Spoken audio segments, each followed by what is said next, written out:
ஒரே அளவு பணம், ஒரே நேரம், ஒரே முதலீடு. ஆனா ஒருத்தர் செல்வம் சேர்க்கிறாரு, இன்னொருத்தர் பணத்தை இழக்கிறாரு. ஏன்? முதலீடு பண்ணுனதால இல்ல, சில சின்ன சின்ன தவறுகளால. இந்த தவறுகள புதுசா முதலீடு பண்றவங்க மட்டும் இல்ல, பல ஆண்டு முதலீடு பண்றவங்க கூட செய்றாங்க. நல்ல செய்தி என்னன்னா, இந்த தவறுகள நம்மால தவிர்க்க முடியும். இன்னைக்கு அதுல அதிகமா நடக்கிற 5 தவறுகள பார்க்கலாம். இதுவரைக்கும் சேமிப்பு, பாதுகாப்பு, கடன், முதலீடு இப்படி ஒவ்வொரு படியையும் பார்த்துட்டு வர்றோம்.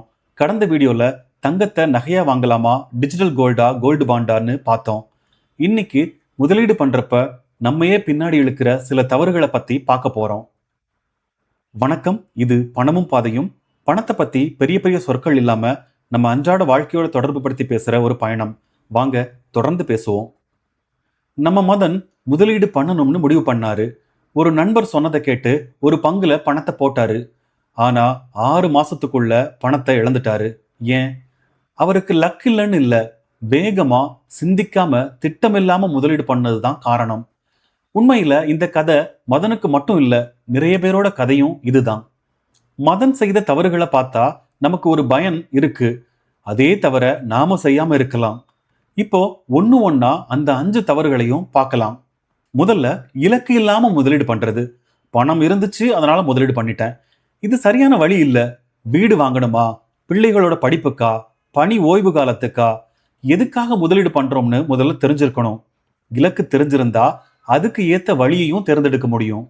இந்த பங்கு இப்போ வேகமா உயருது, இந்த முதலீடு ரெட்டிப்பாகும், இப்படி யாராவது சொன்ன உடனே பணத்தை போடுறது இன்னொரு பெரிய தவறு.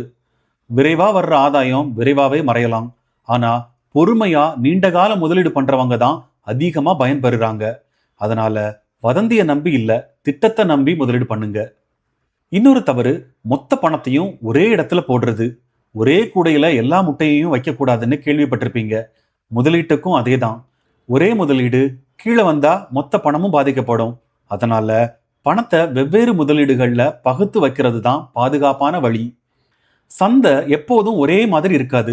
சில நாள் மேல போகும், சில நாள் கீழே வரும். அதுதான் அதோட இயல்பு. ஆனா பல பேர் கீழே வந்த உடனே பயந்துட்டு வித்துடுறாங்க. அந்த ஒரு முடிவு தான் தற்காலிக இழப்ப நிரந்தர இழப்பா மாத்திடும். அதனால நல்ல முதலீடுனா பொறுமையும் சேர்ந்தே இருக்கணும். இன்னொரு தவறு, எஸ்ஐபியை நடுவில் நிறுத்துறது. ஒரு சில மாதம் செலவு கூடிருச்சு, அதனால இந்த மாசம் வேண்டாம்னு நிறுத்திடுறோம். அப்படி ஒவ்வொரு தடவையும் நிறுத்த தொடங்கினா காம்பவுண்டிங்கோட பெரிய பலன் குறைய தொடங்கும். அதனால முடிஞ்ச அளவுக்கு எஸ்ஐபியை தொடர்ந்து செய்யுங்க. நீண்ட காலத்துல அதுதான் ஒரு பெரிய வேறுபாட்டை உருவாக்கும். அப்போ என்ன செய்யணும்? ரொம்ப எளிது. முதல்ல இலக்க முடிவு பண்ணுங்க. அதுக்கப்புறம் ஒரு திட்டம் போடுங்க. அந்த திட்டத்துக்கு ஏத்த முதலீட்டை தொடர்ந்து செய்யுங்க. அப்பப்போ அது சரியான பாதையில போயிட்டு இருக்கான்னு பார்த்துக்கோங்க. இந்த 4 படிகளே ஒரு நல்ல முதலீட்டுக்கு அடித்தளம். இப்போ மதன் மாறிட்டாரு. யாராவது சொன்னதுக்காக பணம் போடுறதில்ல. முதல்ல சிந்திக்கிறாரு, இலக்க முடிவு பண்றாரு, அதுக்கப்புறம் தான் முதலீடு செய்றாரு. சந்தை கீழே வந்தாலும் பதறதில்ல, பொறுமையா தொடர்ந்து செய்றாரு. அதனால இப்போ அவருக்கு முதலீடுனா ஒரு பயம் இல்ல, அது ஒரு பழக்கமா மாறிடுச்சு. இந்த வீடியோ முடிஞ்ச உடனே 3 விடையும் செய்யுங்க. முதல்ல, உங்க முதலீட்டுக்கு ஒரு தெளிவான இலக்கை எழுதுங்க. அடுத்தது, எல்லா பணத்தையும் ஒரே இடத்துல வச்சிருக்கிறீங்களான்னு பாருங்க. அப்படி இருந்தா பகுத்து வைக்க முடியுமான்னு சிந்திங்க. கடைசியா, எஸ்ஐபி நடக்குதுன்னா அதை நடுவுல நிறுத்தாம தொடர்ந்து செய்யுங்க. இந்த 3 பழக்கம் தான் நாளைக்கான வளர்ச்சிக்கு அடிப்படை. இன்னைக்கு முதலீட்டுல அதிகமா நடக்கிற 5 தவறுகளை பார்த்தோம். 1, இலக்கு இல்லாம முதலீடு பண்றது. 2, விரைவான ஆதாயத்துக்கு ஓடுறது. 3, மொத்த பணத்தையும் ஒரே இடத்துல வைக்கிறது. 4, சந்தை கீழே வந்தா பதறது. 5, எஸ்ஐபியை நடுவுல நிறுத்துறது.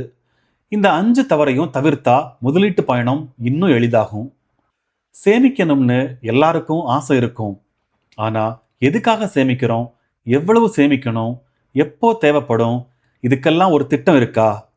அடுத்த வீடியோல கோல் பேஸ்ட் சேவிங், அதாவது ஒவ்வொரு கனவுக்கும் எப்படி ஒரு தெளிவான திட்டம் போடுறதுன்னு எளிமையா பார்க்கலாம். இந்த வீடியோ பயனுள்ளதா இருந்திருந்தா லைக் பண்ணுங்க, உங்க எண்ணங்களை கமெண்ட்ஸ்ல சொல்லுங்க. இதே மாதிரி பொருளாதாரம் பத்தி இன்னும் நிறைய தெரிஞ்சுக்க பணமும் பாதையும் சேனலை சப்ஸ்கிரைப் பண்ணுங்க. இந்த வீடியோவை முதலீடு செய்ய நினைக்கிற உங்க நண்பர்களுக்கும் குடும்பத்தினருக்கும் பகிருங்க. நான் உங்களை அடுத்த வீடியோல சந்திக்கிறேன். நன்றி. இது பணமும் பாதையும். உங்க பணம் உங்க பாதை.